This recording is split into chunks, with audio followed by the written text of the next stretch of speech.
Matinding takot ang iniwan sa estudyanteng si John nang makaranas ito ng pambubuli sa loob mismo ng paaralan. Nagsimula lamang ito noon sa pangungutya hanggang sa humantong na ito sa pananakit. Pinagkasabihan po ako ng mga bubuta, mga ganun po. Pinagmumura ako. Yun, tatakot po. Kasi patuluyan po ako, tas nag-aalala po ako sa kapatid ko. Baka doon nila i-boost lahat ng galit nila sa akin. Wala namang magawa ang ina ni John, kundi ang questionin ng mga magulang na mga nangbuli at pamunuan ng paaralan. Matinding trauma kasi ang inabot ng bata na dahilan upang bumaba ang kumpiyansa nito sa sarili. Malaking tulong sana ang intervention ng isang registered guidance counselor. Grabe yung ginawa nila. Talagang pag nanuntok sila, akala mo mga hindi bata, akala mo mga walang pakialam talaga kung ano magiging resulta. Aminado ang DepEd na kulang ang bilang ng mga guidance counselor sa bansa. Kung susumahin kasi, aabot pa sa 5,000 ang bakanting posisyon na kailangang punan para rito. Sa Department of Education School Division Office Baguio pa lang, mayroon pang 5 bakanting hindi pa napupunan simula pa noong nakaraang taon. Sa inilatag kasing qualification standards ng DepEd, para maging guidance counselor, kailangan na ito ay may master's degree in guidance and counseling at kailangang maipasa ang board exam para sa mga guidance counselor.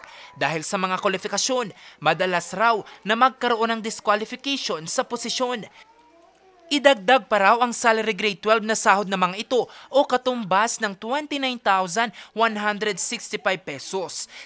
Sa estado ng guidance counselor na si Eldon, 8 taon ang inabot niya mula sa bachelor's degree hanggang maging lisensyadong guidance counselor. Meron tayong ratio na dapat tinutugunan pagdating sa education. For basic education, junior high school, elementary positions, there is a 1:500 ratio na kailangan. Doon sa nakikita natin sa isang rehiyon lamang, may 300 posisyon sa DepEd na bakante, ang graduate 0.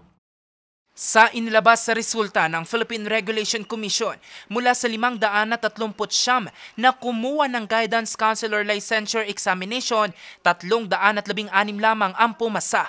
Kakaunting bilang para punan ang 5,000 bakanting hinahanap ng DepEd. Ayon kay Angara, mayroon na daw silang temporary solution dito. Pag-uusapan raw yan ng Civil Service Commission, DepEd at ng CHED. Punan muna yung mga bakante, yung 5,000 bakanting posisyon ng mga kahit graduates ng guidance counseling and psychology or whatever specialization. Pero hindi na kailangan yung master's degree. Parang bigyan sila ng palugit o 5 taon para makuha nila yung necessary credentials. Nakikita namin dito yung parang end goal in mind na para malagyan lang yung mga positions na yon. While it is a good band-aid solution, sorry to say, we still stand by the fact na dapat licensed guidance counselors pa rin ang mag-handle ng counseling sessions. Base sa standard ratio ng DepEd, kailangang mayroong isang guidance counselor para sa 500 estudyante. Jose Robert Inventor para sa Luzon Headline.